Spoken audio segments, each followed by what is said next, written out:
क्या आपने कभी गौर किया है कि दुनिया के एक कोने में होने वाली हलचल हमारे जेब और निवेश पर कितना बड़ा असर डाल सकती है? जब सब कुछ ठीक चल रहा होता है तब अचानक एक ऐसी खबर आती है जो पूरी दुनिया को हिलाकर रख देती है। कुछ ऐसा ही मंजर इस वक्त दुनिया भर के शेयर बाजारों में देखने को मिल रहा है। अगर आप भी शेयर बाजार में निवेश करते हैं या फिर अर्थव्यवस्था में दिलचस्पी रखते हैं तो आज की ये खबर आपके लिए बेहद जरूरी है। सोमवार को भारतीय शेयर बाजार में ऐसा भूचाल आया है जिसने हर किसी को हैरान कर दिया है। तो चलिए जानते हैं कि आखिर अचानक ऐसा क्या हुआ कि हर तरफ कोहराम मच गया और निवेशकों के लाखों करोड़ रुपए देखते ही देखते स्वाहा हो गए। नमस्कार, आप देख रहे हैं न्यूज़ 11 भारत डिजिटल और आपके साथ मैं स्मित तिवारी। कारोबारी हफ्ते के पहले ही दिन भारतीय शेयर बाजार में बिकवाली का इतना भारी दबाव देखा गया कि निफ्टी 50 लगभग 1% से ज्यादा टूटकर 23,000 के बेहद संवेदनशील स्तर के पास पहुंच गया। वैसे तो पिछले 2 सालों से बाजार लगातार दबाव में है, जहां जून 2024 में भी निफ्टी 23,000 के आसपास था और आज भी ये इसी लेवल पर अटका हुआ है। लेकिन इस बार की गिरावट के पीछे कोई एक वजह नहीं है, बल्कि घरेलू और वैश्विक स्तर पर मिले 10 बड़े झटके हैं। सबसे बड़ा कारण मिडिल ईस्ट में अमेरिका और ईरान के बीच बढ़ता सैन्य तनाव है, जिसकी वजह से निवेशक उभरते बाजारों से अपना पैसा निकालकर सुरक्षित ठिकानों जैसे अमेरिकी बॉन्ड और सोने में लगा रहे हैं। युद्ध की इसी आशंका के चलते स्ट्रेट ऑफ हॉर्मुज के ब्लॉक होने का डर पैदा हो गया है, जिससे अंतर्राष्ट्रीय बाजार में ब्रेंट क्रूड ऑयल यानी कच्चा तेल 3.29% उछलकर 96.15% डॉलर प्रति बैरल के पार पहुंच गए।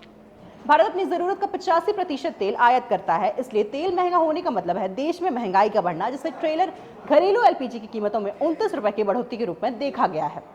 वैश्विक स्तर पर दूसरी बड़ी आफत अमेरिका से आई है, जहां नॉन फॉर्म पेरोल डेटा में नौकरियों का अप्रत्याशित उछाल देखा गया है। मजदूर लेबर मार्केट का मतलब यह है कि महंगाई अभी कम नहीं होगी, जिसने अमेरिकी फेड रिजर्व द्वारा ब्याज दरों में कटौती की उम्मीदों को पूरी तरह खत्म कर दिया है। बल्कि अब डर यह है कि ब्याज दरें और बढ़ सकती हैं। इसी वजह से विदेशी निवेशक भारतीय बाजार से लगातार पैसा निकाल रहे हैं। इस डर का असर ये हुआ कि पिछले शुक्रवार को अमेरिकी बाजार का टेक इंडेक्स नस्डैक 4.18% टूटकर बंद हुआ, जिसका असर सोमवार सुबह भारतीय आईटी कंपनियों पर दिखा और निफ्टी आईटी इंडेक्स 1.85% से ज्यादा फिसल गया।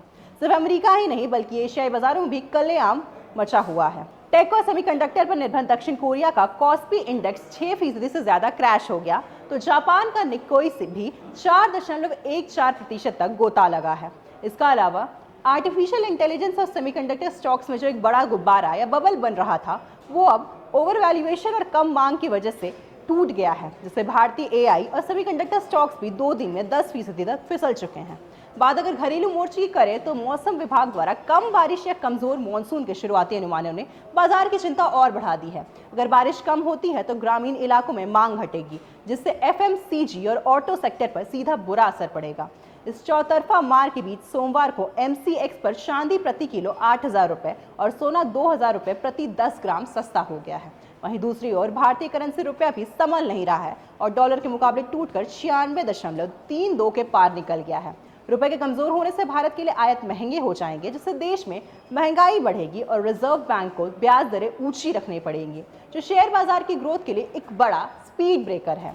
मार्केट एक्सपर्ट्स का मानना है कि इस वक्त निवेशकों को बेहद सावधान रहने की जरूरत है, क्योंकि अगर निफ्टी ने 23,000 के इस मनोवैज्ञानिक स्तर को नीचे की तरफ तोड़ा तो बाजार में बिकवाली का ये तूफान और तेज हो सकता है, जो इंडेक्स को सीधे 22,700 के स्तर पर ढकेल देगा।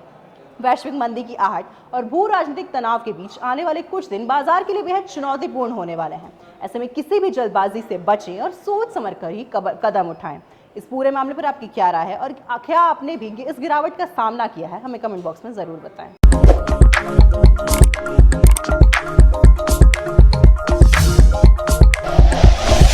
Like and share videos, subscribe करें हमारा चैनल और प्रेस करें बेल आइकॉन। न्यूज़ 11 भारत, सच है तो दिखेगा।